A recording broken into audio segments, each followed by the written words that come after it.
The Bahamas Humane Society has been inundated with surprise guests in recent weeks. The issue, which shelter manager Percy Grant says is all too common, is causing tremendous issue for the facility and the newborn animals, which have a low chance of survival without their mothers.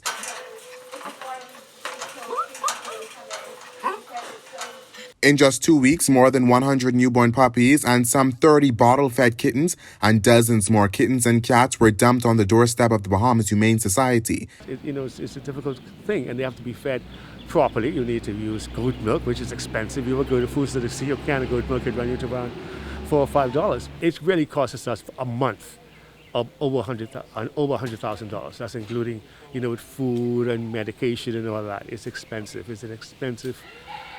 And it's an expensive situation that we are in as an organization. Not only is it expensive, it is also difficult to care for newborns. Just this past weekend, a group of newborn puppies were dropped off and didn't make it through the weekend. Take these adorable newborn kittens, for instance. They must be bottle fed every 3 hours for their survival. Additionally, the milk must be at the right temperature or the kittens won't touch it. I know. So these guys have to be fed every 3 hours? Round the clock, including at night time.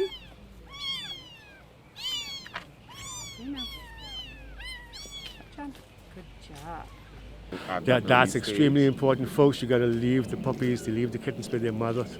If you are going to bring the puppies or the kittens, you need to bring the moms. If you don't want them, we have a clinic here. We can spay and neuter them. You can get them back if you prefer. If not, but we need to have both.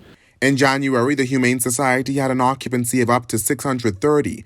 That number has since declined to 330, as many of the animals were transported to shelters in the United States and Canada. Another 100 animals are in foster care. Grant is urging pet owners to be responsible. That's the reason why we try to foster responsible ownership.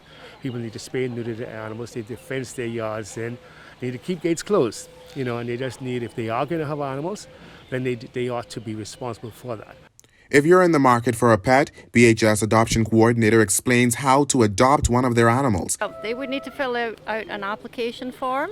They are required to have a fenced-in yard, not just fenced in with secure gates, secure at the bottom, cemented, because if you're going to get a little guy or girl like these, we don't want them to go under or through the bars in a gate, so it has to be nice and secure. We prefer little kids like this to be indoors to begin with, if not at all times. Additionally, potential pet owners must have proper shelter, bedding, and must be prepared to bring pets in for vaccines and to be spayed and neutered. Those looking to donate are urged to go to the Bahamas Humane Society's website.